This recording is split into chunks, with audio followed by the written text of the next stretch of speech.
Why do some people seem to have the universe on their side, while others can't seem to move forward? Have you ever noticed how some people manage to manifest things with ease, while others, even doing everything right, stay stuck in the same patterns? There is a quantum and energetic reason behind this, and it's not what you were taught. This question isn't philosophical, it's personal. Because at some point, you've probably wondered why effort doesn't always translate into movement, why intention alone doesn't seem to shift reality, and why pushing harder often creates more resistance instead of change. The way you're trying to change your life might be blocking the quantum field's response. The problem may not be what you want, but the frequency you emit while wanting it. And the most curious part, you might be doing this without even realizing it. Right now, before any action, before any result, your body is already sending a signal, through tension or ease, through trust or urgency. And the field is responding to that signal first. This is where the real difference begins. Most people believe that change begins with a clear intention. You decide what you want, you repeat it in your mind, you visualize the outcome, and you expect the universe to respond. That sounds logical. It feels responsible.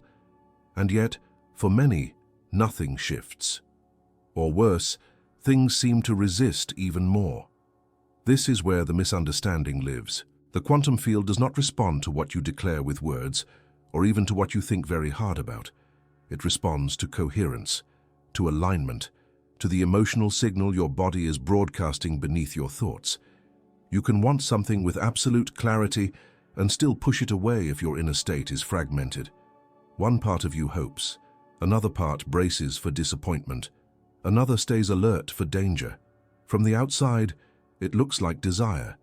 From the inside, it feels like tension. And tension is not a neutral signal. It carries information. Think of the field less like a judge that listens to requests, and more like an instrument that reacts to resonance. When a note is clean and stable, it amplifies. When the note is shaky or mixed with noise, the response becomes distorted. The field mirrors what is most consistent, not what is most eloquent. This is why effort alone doesn't move the needle. Conscious will is often the weakest layer of the system. It sits on top of habits, memories, and emotional conditioning that were formed long before you learned how to set goals.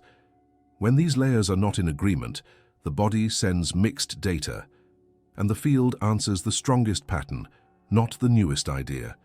You may tell yourself you are ready for change while your nervous system is still protecting you from it. Protection can look like hesitation, doubt, overthinking, or even exhaustion. None of this is failure. It is feedback. The body is saying this doesn't feel safe yet. Emotional coherence is what happens when your thoughts, feelings, and physical state move in the same direction. Not perfectly, just honestly. It's the difference between saying, "I trust this process," while holding your breath and actually exhaling as you say it. The words matter far less than the exhale. There is a simple way to notice this in real time. Bring to mind something you want to change. Don't analyze it. Just notice what happens in your chest, your jaw, your stomach. If there is tightening, rushing, or a subtle pull toward control, that's not wrong. It's information. It tells you that part of you is still negotiating with fear. The field responds to that negotiation, not to the statement you rehearsed in your head. This is why people who appear calm and grounded often experience smoother outcomes, even without intense visualization or constant affirmation. Their internal signal is clean. They are not fighting themselves. Their desire does not come with an alarm attached to it. Science offers a grounded way to look at this without mysticism. Emotional states are linked to measurable patterns in the brain and heart. Coherent emotional states create more stable internal rhythms. Stable rhythms support clearer perception, better decisions, and less reactive behavior. When your responses change, your environment responds differently, not magically, relationally. The problem arises when we confuse intensity with alignment. Wanting something badly is not the same as being aligned with it. Intensity often carries urgency, and urgency usually carries fear. The field doesn't interpret urgency as commitment, it reads it as instability. Another layer complicates this further. Many emotional signals are not conscious. They come from earlier experiences that taught the body what to expect. If you learned early that good things don't last, Your system may vibrate anticipation mixed with loss. If you learn that visibility leads to criticism, growth may feel threatening even when you consciously desire it. You are not being punished for this. You are being reflected. Real alignment begins when you stop trying to convince the field and start listening to your own reactions. Instead of asking, "Why isn't this working?" the more useful question is, "What am I actually feeling while I want this?" The answer is often quieter than you expect. When emotional coherence starts to build, it doesn't arrive as excitement. It often arrives as relief, as a softening, as less internal argument. You stop chasing certainty and start tolerating openness. That shift changes how you speak, how you wait, how you choose. The signal stabilizes. And this is where many people unknowingly sabotage the process. They notice progress, then tighten again. They check, measure, compare. The body goes back into vigilance. The signal breaks. Nothing dramatic happens, but the flow slows. The field is not testing you. It is echoing you. As you become more attentive to your emotional baseline, you begin to see a pattern. Asking with faith is easy. Vibrating trust is harder. Not because you are weak, but because trust requires the body to let go of control. And control has often been your way of staying safe. This is the quiet tension that lives beneath many affirmations, and it leads directly into the next realization, one that almost everyone misses at first. You can say you believe and still be vibrating anxiety at the same time. There is a mistake so common that almost no one notices it while it's happening. On the surface, everything looks right. You say you trust. You tell yourself you believe. You repeat the idea that things will work out, and yet beneath that language of faith, your body is tight. Your breathing is shallow. Your mind keeps checking the door just in case something goes wrong. This is where the signal breaks.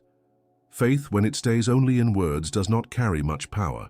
Anxiety, even when unspoken, carries a lot, and the field responds to the stronger current. Most people don't realize they are doing both at the same time. They speak from hope, but their nervous system is preparing for impact. It's subtle. It sounds like, "I believe this will happen, but I need to make sure I have a backup plan." Or, "I trust the timing, but why is it taking so long?" These thoughts feel reasonable, responsible even, but emotionally, they broadcast uncertainty. The body cannot pretend. It doesn't respond to affirmations the way the mind does. It responds to perceived safety. If the body senses that an outcome is necessary for your well-being, it goes into protection mode.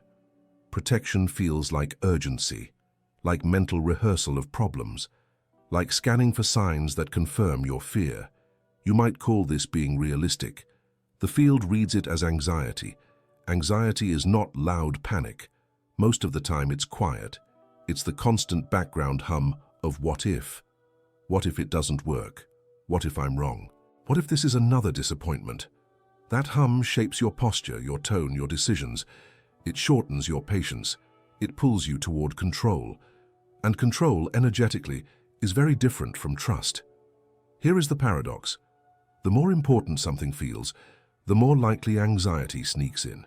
You want the relationship to heal, the work to flow, the body to feel better, the money to stabilize.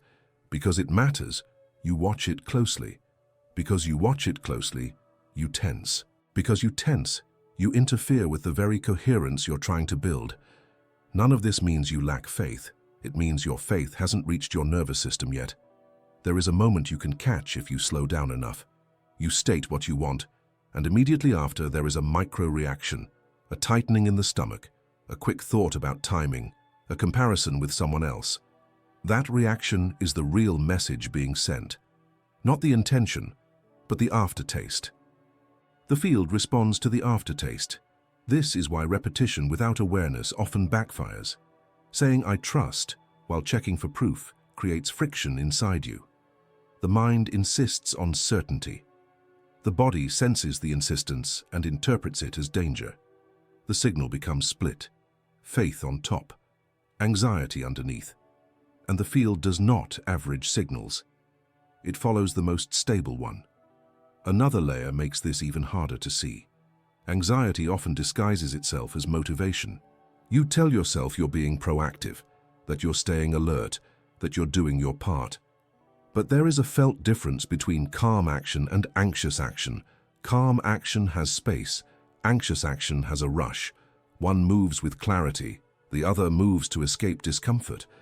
If you pause for a moment and imagine the outcome you want already in place, notice what your body does. Does it soften? Or does it immediately jump to the next thing that could go wrong? That jump is not a flaw. It's conditioning. It's memory. It's the nervous system saying, last time we relaxed, something hurt. The field hears that memory. This is why trying to override anxiety with positive thinking rarely works for long. You can't talk the body out of a pattern it learned through experience. The body needs evidence of safety, not arguments. It needs to feel that nothing bad happens when you loosen your grip, even slightly. Most people wait for the external result before they allow that relaxation. They tell themselves, once this works, I'll feel calm. But the sequence is reversed. Calm is not the reward, it's the signal. When anxiety is present, even quietly, it narrows perception. You miss opportunities, you misread signals, you overcorrect. None of this feels dramatic, it just feels like effort, like pushing, like managing. The silent cost of anxiety is not that it blocks everything instantly, it's that it keeps you in a loop of almost aligned, almost there, almost trusting. And here's where things begin to shift. When you stop trying to get rid of anxiety and start noticing how it shapes your requests. When you see that asking with faith while vibrating fear is not a moral failure, but a mechanical mismatch. When you realize the field isn't withholding anything, it's responding accurately. That realization opens the door to a deeper question, one that changes the direction of the work entirely. If anxiety is not the enemy but a signal, then what exactly is it carrying? And where did that emotional code come from in the first place? Because once you start listening at that level, you begin to notice that some of the strongest signals you emit didn't start with you at all. There is a layer beneath emotion that most people never learn to read. We're taught to label feelings as good or bad, positive or negative, useful or inconvenient. But emotions are not opinions, they are data. Each one carries a specific pattern, and that pattern quietly shapes how reality responds to you. Think of emotions as encoded instructions, not moral instructions, not rewards or punishments, but signals. The body generates them before the mind explains them. Long before you decide what something means, your system has already tagged it as safe, uncertain, threatening, or familiar. That tag influences everything that follows. This is why two people can face the same situation and get completely different outcomes. It's not because one is more deserving. It's because they are sending different internal instructions without realizing it. Some emotions compress your world, others open it.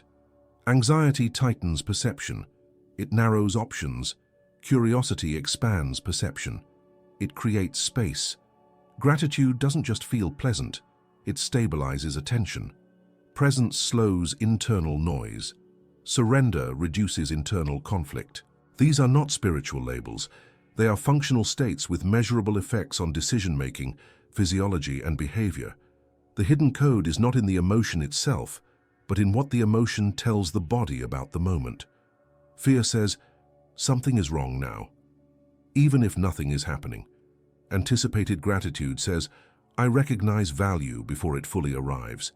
Presence says, I am not chasing or resisting. These messages change how the nervous system organizes itself.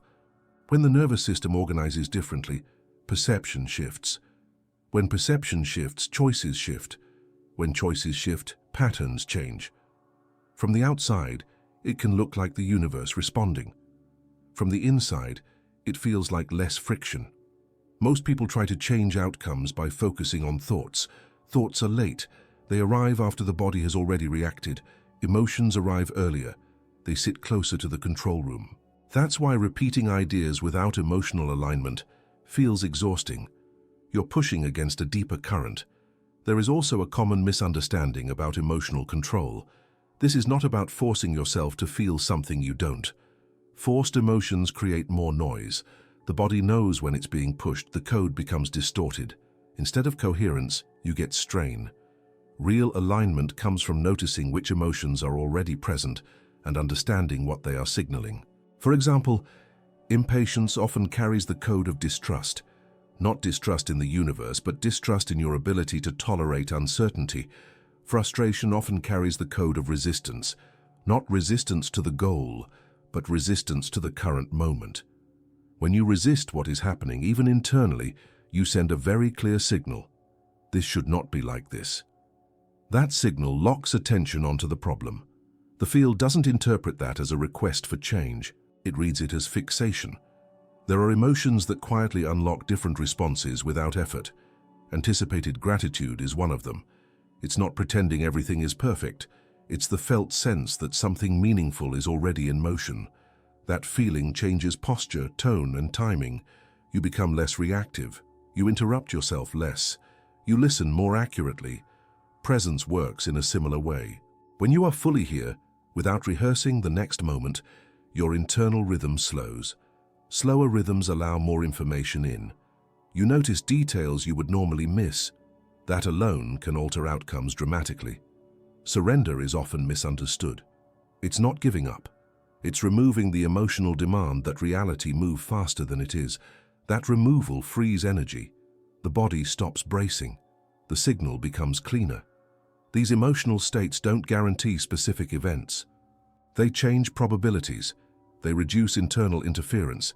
They allow responses that were already available to register. Another important part of the code is timing. Emotions are not static. They shift moment to moment. You don't need to hold a state all day for it to matter. Even short windows of coherence can reset the signal. A few calm breaths before a decision, a genuine pause before responding, a moment of appreciation without an agenda. What blocks this most often is not negativity, but resistance to feeling. When you push away discomfort, the body tightens around it. That tightening becomes the dominant signal. Ironically, allowing an emotion to be felt often reduces its influence. The code changes from danger to information. This is where science and experience meet. The brain updates patterns based on what is allowed without consequence.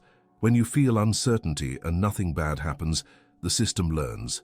When you let go of control for a moment and stay safe, the system recalibrates. Over time, your baseline emotional code shifts, not because you forced it, but because your body learned a new pattern. That new pattern changes how you show up in small ways. And small ways are where most outcomes are decided. The challenge is that the mind wants guarantees. The emotional system works with feedback. You don't change the code by demanding results. You change it by noticing what you're emitting while nothing dramatic is happening. As this awareness deepens, another pattern becomes impossible to ignore. You begin to see how often resistance shows up, even in subtle forms. How often the body argues with reality instead of meeting it. And once you see that, a new question naturally arises. What happens to the signal when you stop fighting what is already here? Resistance is quieter than people think. It rarely shows up as anger or rebellion. Most of the time, it sounds like a simple inner sentence. This shouldn't be happening. That sentence can live in the background for years without being questioned. And yet, it shapes almost everything. When you resist reality, you are not pushing against an external situation. You are creating an internal stance. That stance carries a very specific signal. It tells your body that the present moment is a problem, and the body responds immediately. Muscles tighten, breathing becomes shallow. Attention narrows. The nervous system shifts into correction mode. It's not dramatic, it feels normal, familiar, even justified. But energetically, something important has happened. Your system has synchronized with the very condition you want to move beyond. This is the paradox most people miss. Resistance does not reduce the influence of a problem, it reinforces it. From a practical point of view, resistance keeps attention locked onto what is wrong. Attention is not neutral. It feeds patterns. What you repeatedly track becomes more detailed in your perception. What becomes more detailed feels more real, and what feels more real gets more emotional energy. The field doesn't distinguish between "I'm focused on this because I hate it" and "I'm focused on this because I want it gone." Focus is focus. Emotional charge is emotional charge. resistance still carries the frequency of the thing being resisted. This is why trying to fix your life from a place of frustration is exhausting. You are solving the problem while staying tuned to it. The body learns the rhythm of struggle, not the rhythm of resolution. There's a subtle difference between responding to a situation and arguing with it. Response is grounded. It acknowledges what is here and moves from clarity. Resistance argues internally. It replays how things should have been different. It adds a second layer of tension on top of the original event. That second layer is optional, but it's become automatic for many people. You can notice this in small moments. You get delayed. You feel discomfort. Immediately, there is a push against the delay, a tightening, a mental protest. Nothing changes externally, but internally, the load doubles. The body is now dealing with the delay and the resistance to the delay. That internal doubling is the frequency of the problem. Quantum language often talks about the collapse of possibilities. In simple terms, when your system locks onto a single interpretation with emotional force, other options fade from perception. Resistance locks interpretation. It says, this is wrong and it shouldn't exist. The body organizes around that conclusion. When the body organizes around a problem, it becomes very good at finding evidence of it. This isn't pessimism, it's efficiency. The nervous system is designed to track threats. If resistance marks something as a threat, your perception will keep highlighting it. This doesn't mean acceptance equals passivity. Acceptance is not agreement, it's recognition. It's the difference between saying, this is here, and saying, this must not be here. One creates space, the other creates friction. When you stop resisting, something unexpected happens. Energy that was tied up in protest becomes available, not as excitement, but as steadiness. You see more, you hear more, you choose with less urgency. That shift alone can change outcomes even if nothing else changes immediately. Most people fear that letting go of resistance means they will tolerate what hurts them. In reality, resistance often keeps them stuck longer. It keeps the emotional loop active. It keeps the body rehearsing the same state. There is also an identity layer. Resistance can become part of how you know yourself. The one who struggles, the one who fights, the one who is always fixing. Letting go of resistance can feel like letting go of familiarity. Even when familiarity is painful, it can feel safer than the unknown. The body doesn't ask, is this pleasant? It asks, is this familiar? So when you begin to soften resistance, the nervous system may react. Not because you're doing something wrong, but because you're doing something new. This is often misinterpreted as failure. It's actually recalibration. Notice how resistance shows up emotionally. It often feels like tension mixed with urgency, a sense that relief is somewhere else, sometime later. Presence feels impossible when resistance is active, because the present moment has been labeled as unacceptable. And this is where the frequency locks in. When you meet reality without resistance, even briefly, the emotional signal changes. The body stops bracing. The problem doesn't disappear, but your relationship to it does. That change is not philosophical. It's physiological. And physiology shapes behavior. Behavior shapes patterns. Patterns shape what looks like luck, timing, or response from the world. This doesn't require constant calm. It requires honesty, seeing where you are pushing against what is and noticing what that push is doing to you. Not judging it, not correcting it immediately, just noticing. As this awareness grows, another layer becomes visible. You start to see that even when you say you want change, your focus often stays glued to what you don't want. The mind phrases it negatively, the emotion rehearses it vividly, and the field, once again, responds to the focus, not the intention. That realization brings you directly to the next shift, one that changes how you use attention itself. Because the field doesn't understand avoidance, it understands focus. And where your focus goes, the signal follows.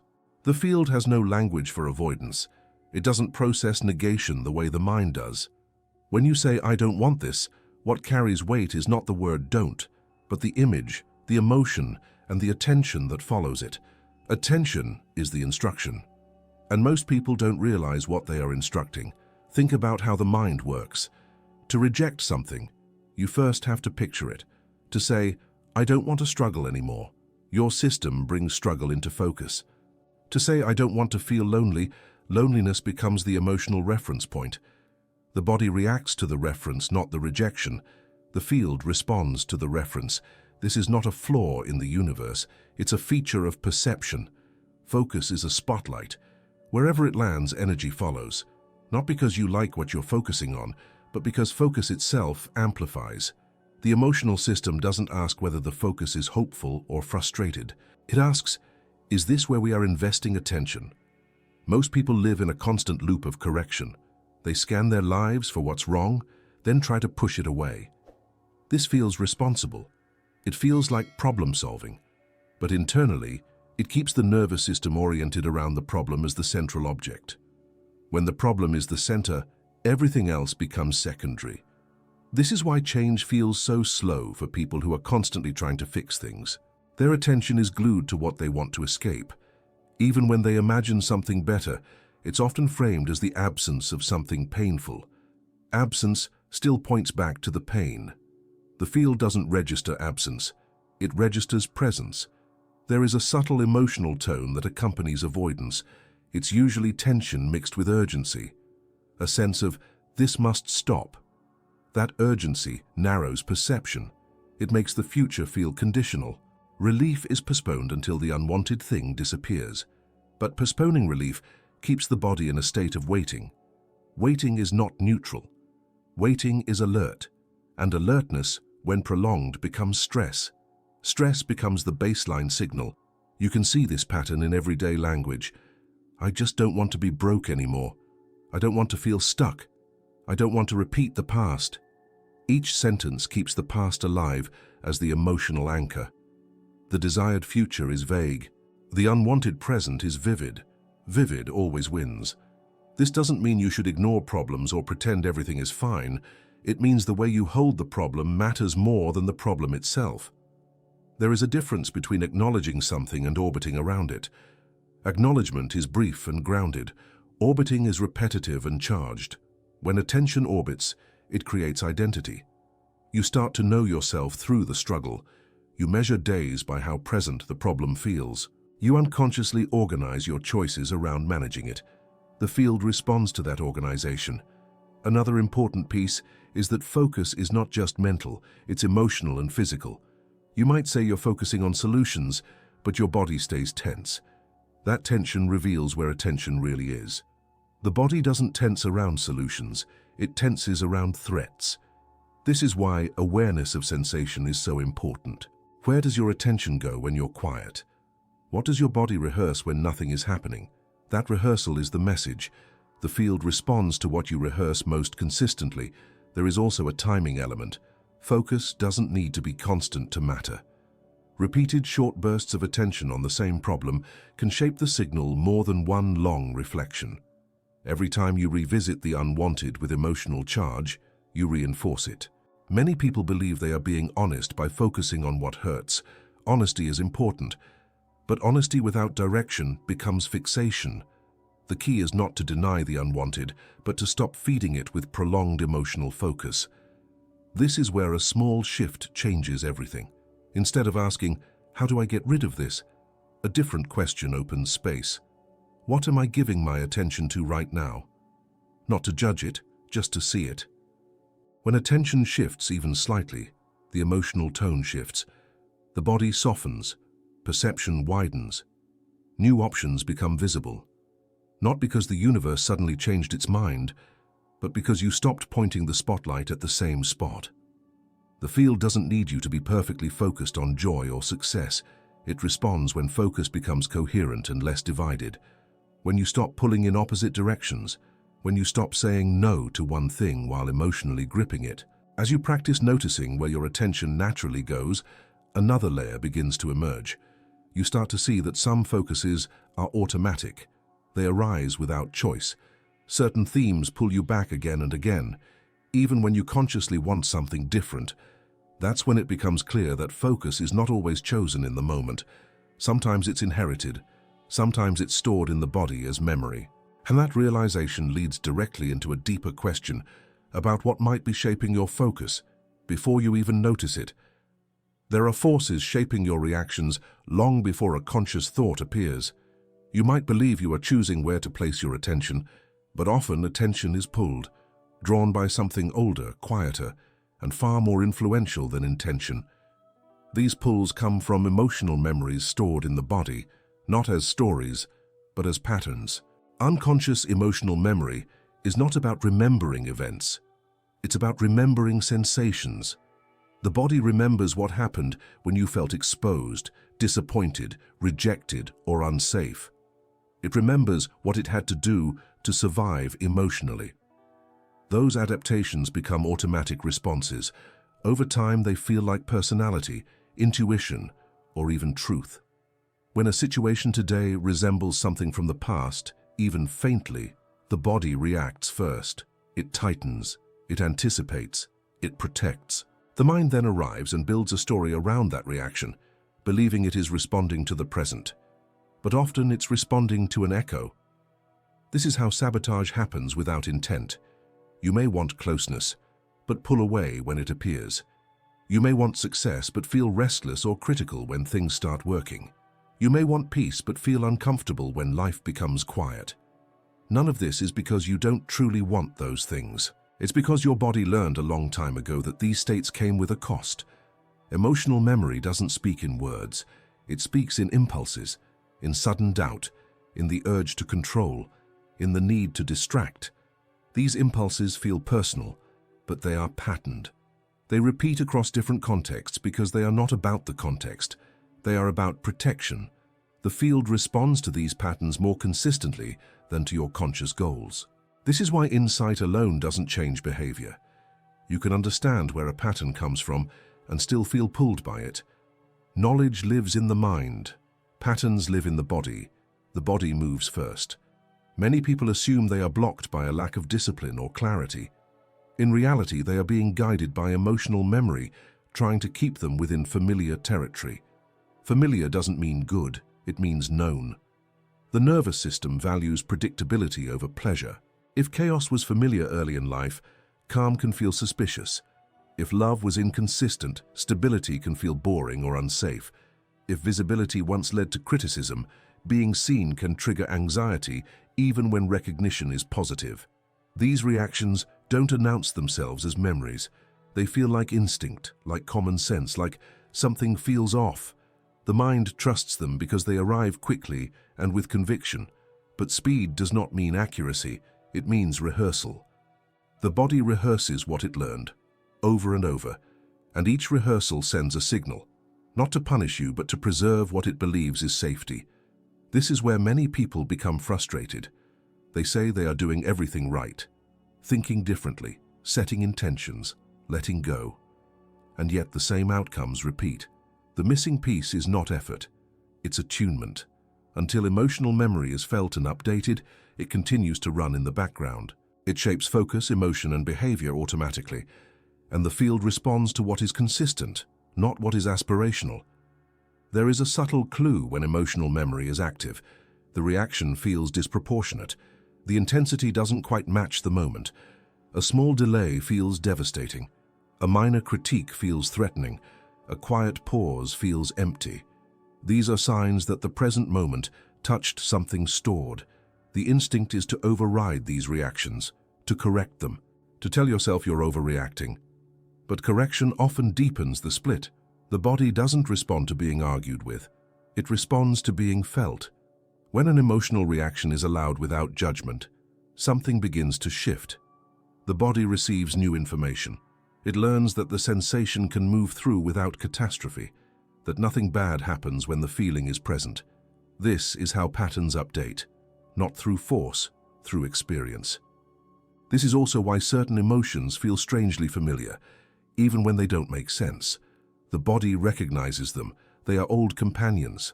Letting go of them can feel like losing orientation. Even pain can feel grounding if it's known. So the system resists change, not because it prefers suffering, but because it prefers certainty. Once you start to see this, compassion replaces frustration. You realize you are not broken, you are patterned. And patterns can change, but only when the body feels safe enough to release them. The field is not responding to your desires alone. It is responding to the emotional history that shapes how those desires are held. That history lives in posture, breath, muscle tone, and reflex. This understanding naturally shifts the question. Instead of asking, "How do I think differently?" a more useful question emerges. How do I help my body feel safe enough to change?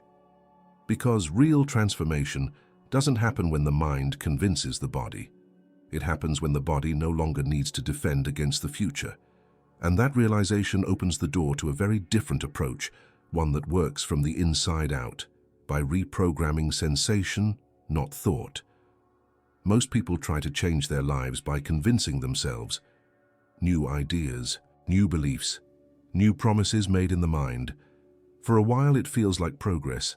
There's clarity, motivation, even relief, but then something pulls them back. Old reactions return, the body tightens again, and the familiar patterns quietly resume.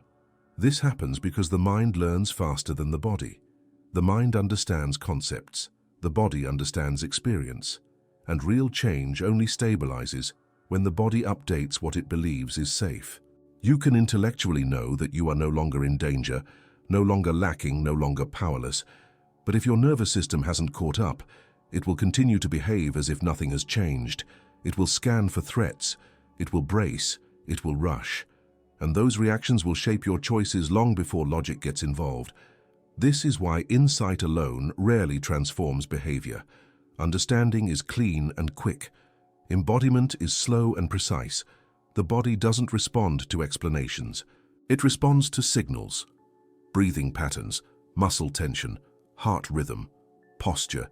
These signals are constantly telling the nervous system what kind of world it's in, calm or urgent, safe or unstable, predictable or threatening. When those signals don't change, the internal world doesn't change either. Many people try to override bodily reactions with discipline. They push through fear, they force habits, they suppress discomfort. Sometimes this works temporarily, but underneath the body is still resisting. It's still preparing for the old outcome. That internal resistance becomes friction. Friction drains energy. Reprogramming the body doesn't mean controlling it.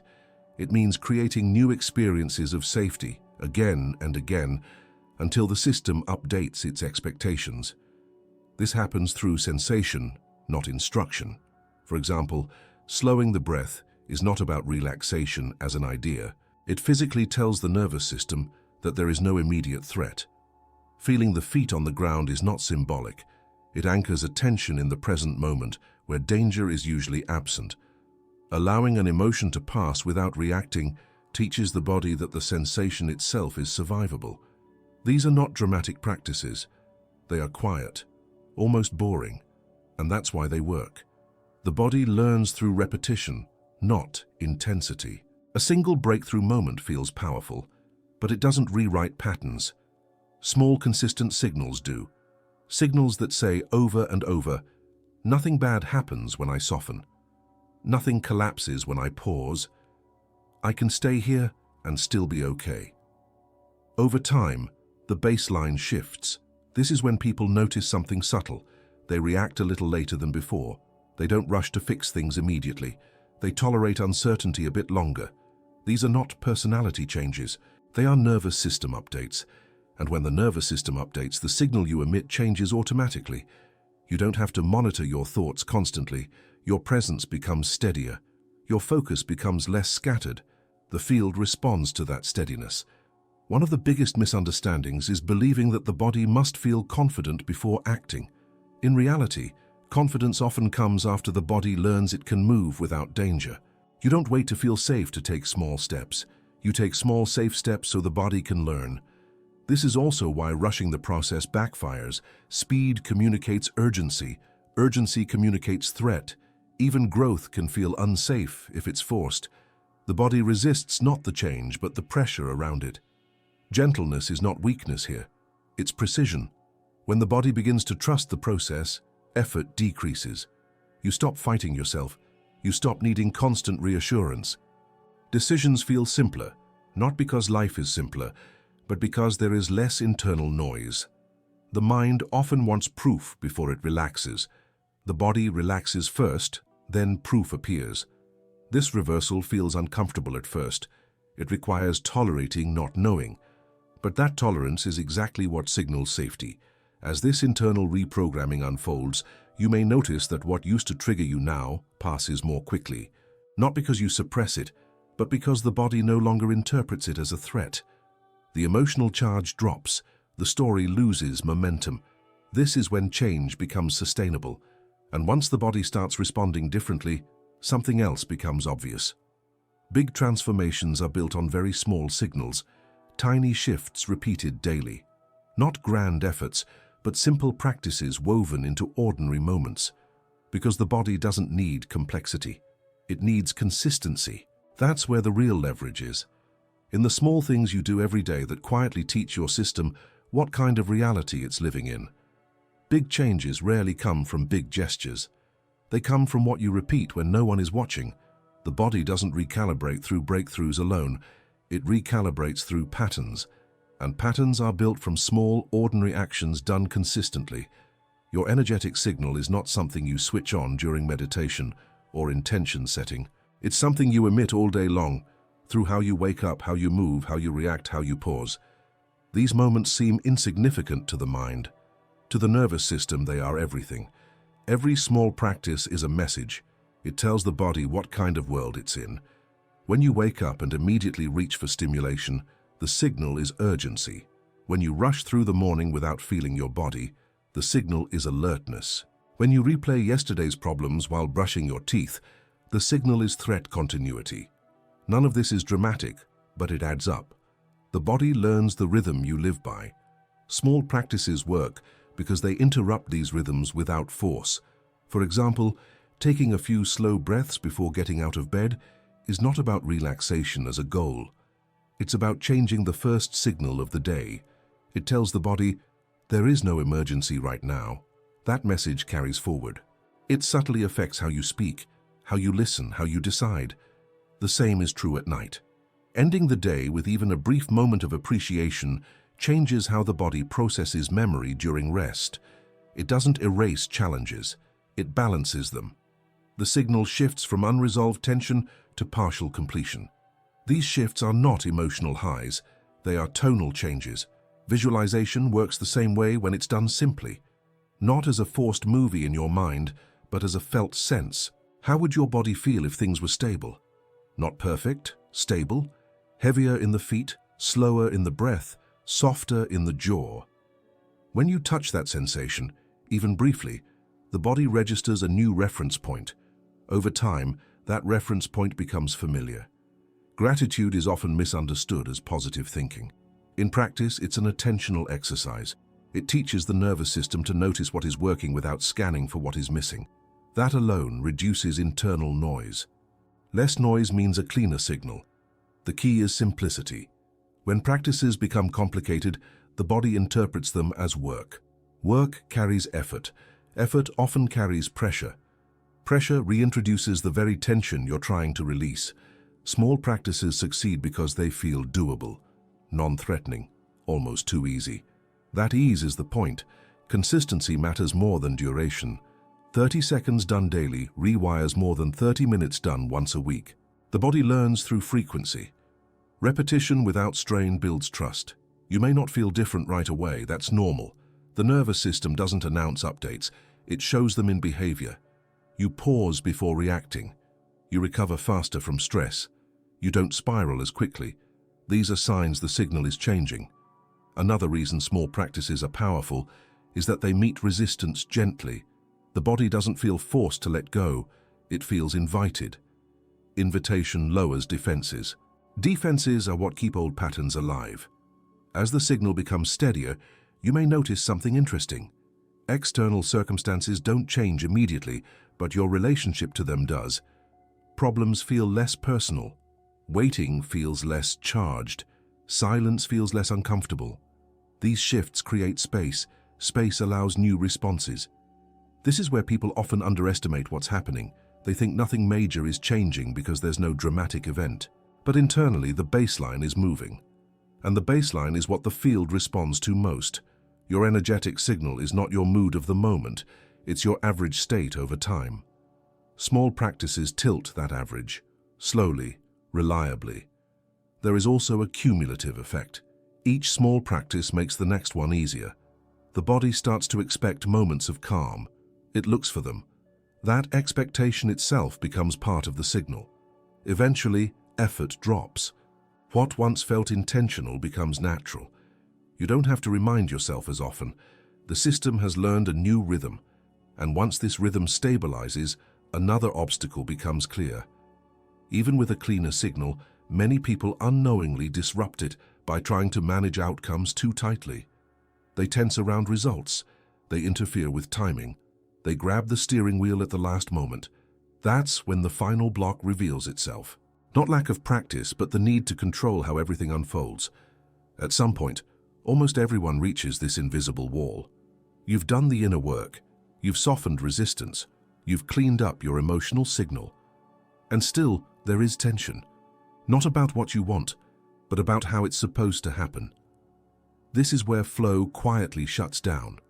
Trying to control the how feels responsible. It feels intelligent. It feels like participation. But energetically, it carries a very specific message. I don't trust what I can't see. The body interprets this as uncertainty, and uncertainty reactivates vigilance. Control is not neutral. It's a response to fear, even when it's dressed up as planning. The moment you start managing every step, every timing detail, every possible outcome, your system shifts back into effort mode. Effort tightens. Tightening narrows perception. Narrow perception reduces options. And reduced options feel like stagnation. The irony is that most people try to control the how because they want to feel safe. But the act of control is what tells the body it is not safe. When flow is present, there is responsiveness without tension. Action happens, but it's not rushed. Decisions are made, but they are not desperate. Control replaces responsiveness with rigidity. It insists that only one path is acceptable. That insistence blocks information. Reality is adaptive. It moves through openings, not demands. When you fixate on a specific path, you stop noticing alternatives. You dismiss unexpected opportunities because they don't match the plan. You miss timing cues because you're focused on forcing momentum. You interpret delays as failure instead of redirection. The field doesn't resist you in these moments.